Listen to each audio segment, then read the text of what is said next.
All right, welcome back, everybody. Now, it's not often that you get to interview one of your heroes in the morning, so I get this opportunity right now. As part of commemorating Youth Month, we also pay tribute to some of the heroes of the day, including the one and only photojournalist, Dr. Peter Magubane. His coverage of the 1976 June 16 student uprisings earned him worldwide acclaim and led to a number of international photographic and journalistic awards. As part of commemorating 40 years of the June 16 uprising, Dr. Magubane has released a more than 300 photographic book, June 16, 40th Anniversary Edition. And he is here in studio with us to tell us more. It is always an honor to see you, Dr. Magubane. Thank you for coming into Morning Live. The foreword was written by Winnie Madikizela Mandela, who documented your friendship and how the June 1976 is still an indelible, it's an indelible part of her and her memory and her life. How did it change your life?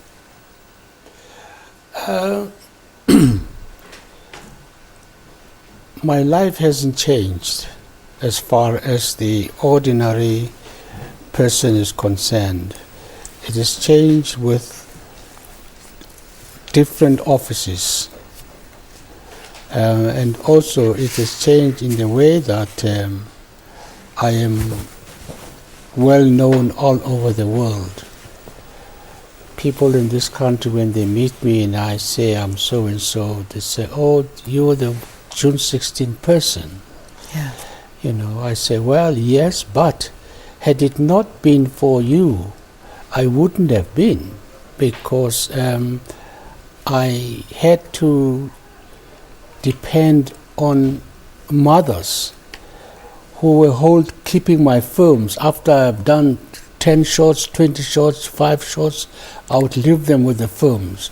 They are the people that I should be praising." Yeah.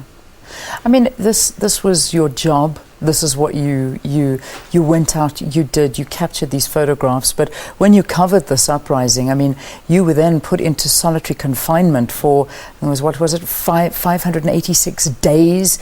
You were released just in time, I suppose, to cover the June 16 uprising. This was just before. Tell us about that. What led to your confinement? It is my work that I've been doing in the country, which the government didn't like. Anything that was doing the apartheid work, I used to go out and photograph this without any fear. I told myself that I would like to document my country the same way as other people have documented their countries. You know, there has to be someone that gives in and says, whether you die or you don't die, I was prepared to die for the cause of improving my country, to be able to document whatever I can about my country, send it overseas to be seen around the world. Yeah. Because keeping it in my country won't help me at all. But if it's seen around the world, then the people can begin to use power to change whatever is there. Yeah. On the day, let's talk about June 16 and that day when you say you were prepared to die for what you were doing. At any time on June 16, did you feel this could be the end for you? I mean, with bullets flying all over the place, people dying all around you, did you feel this could be your end? Yes, I did. The first day, there was a youngster running, chased by a policeman. When I caught up with this policeman and this youngster, he turned around and said, and took out his gun and put the muzzle of the gun on my forehead and said, "If you dare take another picture, I'll shoot you right now." I froze. I took a turn, but I didn't run away. I went to another street and began doing my work. I was prepared to die for the cause because I knew that if June 16 is not recorded properly, the world will not listen to us. But if it is recorded properly, the world will listen to us, especially if you show them what was going on pictorially and they see it on television. Yeah. What was one of the most profound moments of the day? I mean, everybody, of course, remembers the photograph. Not that I'm attributing it to you, but the Hector Peterson photograph has to be one of the most iconic visions and memories of the day, but that was not the only one. There were so many people who lost their lives on that day, and so many people running in all directions, fighting for their lives and for survival. You captured this on camera too.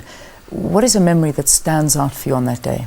The memory that stands out to me for that day is when this policeman put the muzzle of his gun on my forehead and said, "If you don't go away, I'll shoot you, I'll kill you." Yeah. And I just took a 10 and went back again.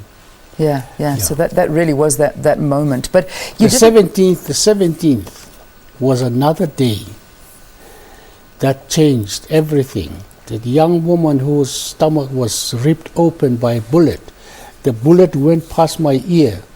I fell to the ground and it hit that woman on her stomach. I got up, I took the pictures. Yeah. And the police came. I had already given my film to my driver and came back. Yeah. And carried on. Of the photographs that are published in this book, of the 130 photographs that are published, have all of them been seen by the public? I would say not 100%, but I would say something like 90% have been seen, because I've been having exhibitions. Yeah. I've been having exhibitions, not only in this country, around the world. Yeah.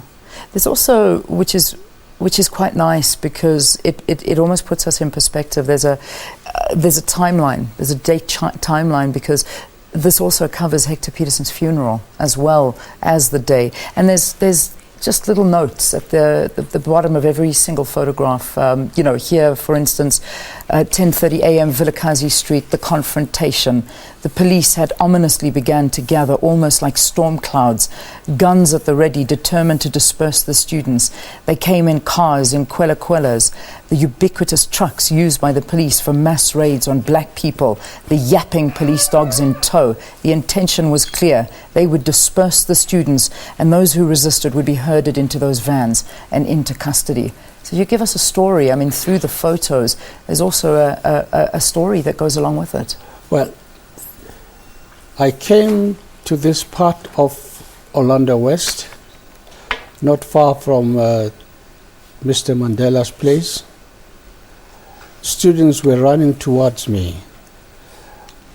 I went over. When I tried to take a shot, they stopped me, and I said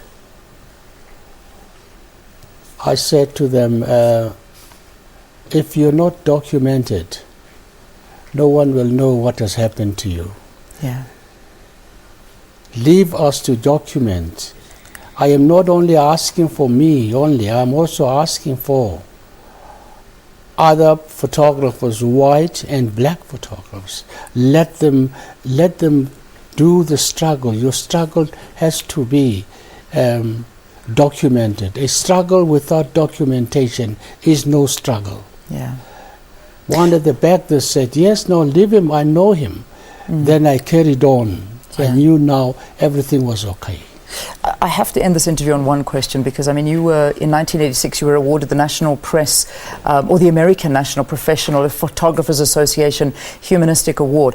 Something that you've done that is always an argument with within the photographic fraternity. Do you just take a picture of somebody that is perhaps about to be killed, or do you put that camera down and go and help them and save a life? Well, that's something that you have done. I take my picture first, then I save their life. There you go. That's what I wanted to ask you. How do you draw that balance between getting the photo and doing your job? But it doesn't serve me not to do my job first. It serves me to do my job first, then help the person. I have helped a great number of people in Alexander Township, all over the country. I have helped journalist in Cape Town, Louis Gubb, was just about to be petrol bombed.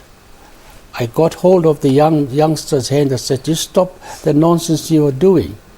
This person is doing the same work I'm doing." Yeah, yeah. I took the bottle away from this youngster. It had petrol in it. Now, I wasn't just thinking of myself, I was also thinking of my comrades, because what they are doing is the same as I am doing. Yeah. You know. Incredible, absolutely incredible. Dr. Peter Magubane, the book is out, bookstores around the country. I imagine you can get a copy of this? Yes. All right. Yes. It's the 40th anniversary edition of the June 16, and the foreword is written by Winnie Madikizela Mandela. It is an emotional journey, and done by an incredible man. Thank you for taking the time to be with us this morning. Thank you so much. Thank you, dear. All right, let's get your weather up.